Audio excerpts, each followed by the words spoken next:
So now here we are going to discuss how we are going to interpret the statement by this dihybrid cross results. So this is going to be very amazing because most of you don't understand why did Mendel did this dihybrid cross and how he came to this statement, how he came to give this law of independent assortment. So let us discuss that. Let us discuss how we are going to come and interpret the statement, that is law of independent assortment.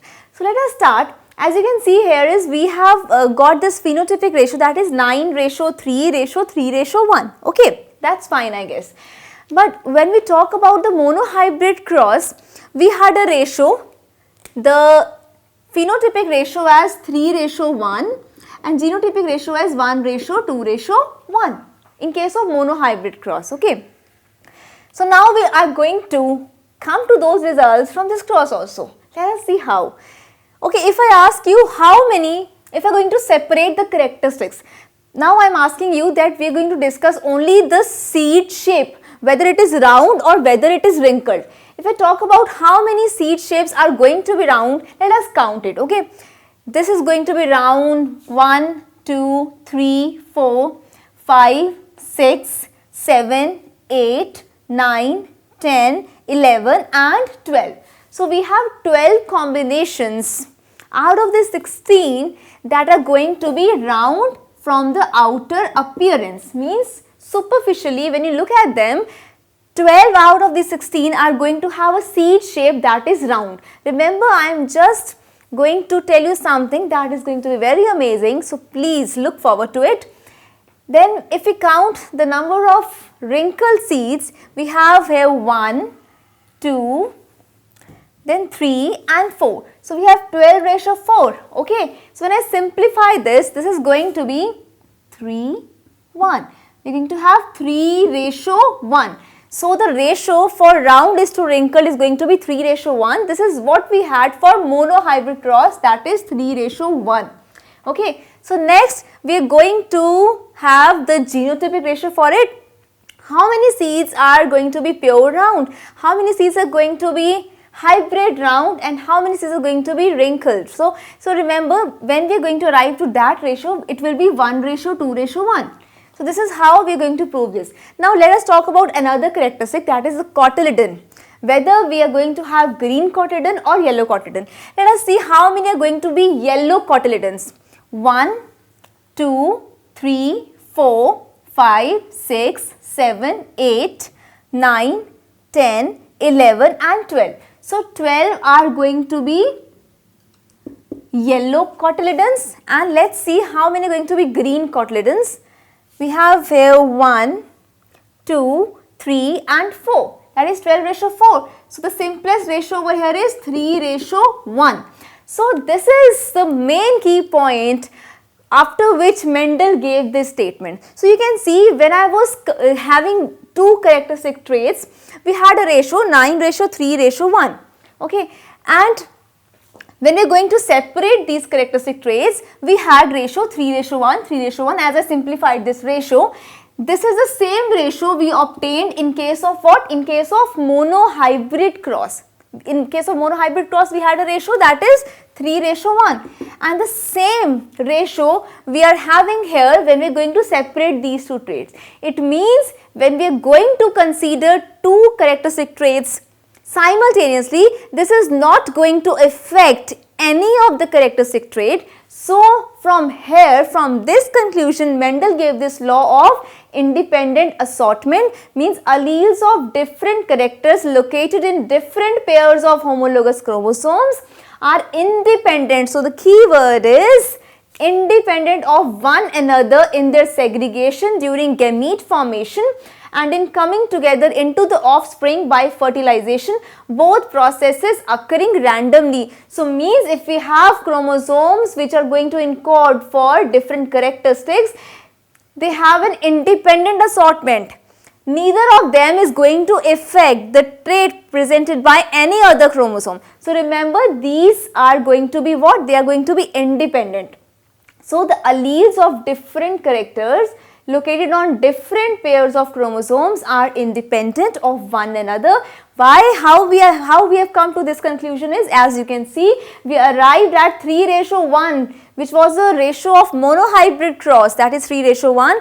This means that when we are going to separate these two characteristics, we are going to achieve to this ratio, that is 3:1.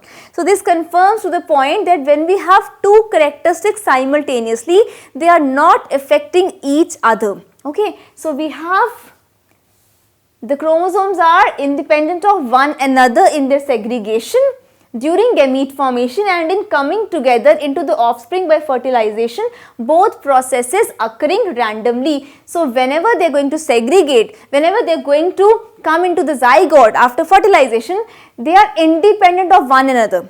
If we have 2-3 characteristic traits on different chromosomes, they are not going to affect each other because they are going to be independent. This is what is the key point in this law of independent assortment. How Mendel came to this conclusion, we have already done that. Remember, when we have considered one characteristic trait at a time from this dihybrid cross, we achieved this ratio 3:1, which was the same ratio in case of monohybrid cross. If this ratio would have been different, then we would have said that this is not possible. Means the characteristic pairs, when we are taking two simultaneously, they are going to affect each other. But since we have achieved the same ratio as in case of monohybrid cross, this means presence of two different characteristics have not affected each other in such a way, and they are independent of one another. And the alternative statement, let us look at this also now. During the formation of gametes in each sex, either one of a pair of alleles may enter the same gamete with either one of another pair. So this also conveys that the law of independent assortments, that alleles are independent of one another. They are not dependent on one another, they are independently assorted. Okay, so remember how Mendel came to this conclusion is by getting this ratio when he separated the two characteristic traits. So when we compared only the seed shape, that is round or wrinkled, we came to this ratio. When we compared only the cotyledon color, green or yellow, we come to this ratio. So this confirms to this idea that when we take two characteristics at a time, they will be assorted independently. They don't affect each other. So this is how this law of independent assortment was given by Mendel when he studied the dihybrid cross, when he came to the results of this dihybrid cross. Remember, we are not going to discuss the genotypic ratio in this case. Why? Because it is going to be more complex. So we are going to discuss only phenotypic ratio, means from the outer appearance how the plants are going to be. I hope this important law is very, very clear to you. If it's not clear, please I am going to recall it again. See, the alleles of different characters located in different pairs of homologous chromosomes are independent of one another in their segregation. How? Because when we had this cross, we had 16 plants, we had 16 outcomes, and the phenotypic ratio was 9:3:3:1.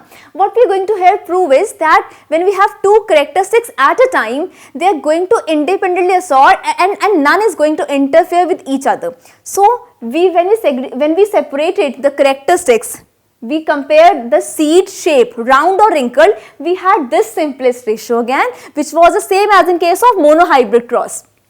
When we compared the color of cotyledons, green is to yellow, we had this also, this again, yellow is to green, sorry, 3:1. So when we are coming to the same ratio as in case of monohybrid cross, this confirms to this idea that when these alleles are in pairs and we have two different characteristics on different pairs of alleles, so what is going to be the conclusion? That they do not affect each other. Okay, so this is how the alleles are independently assorted, and this gives a law of independent assortment. I hope this is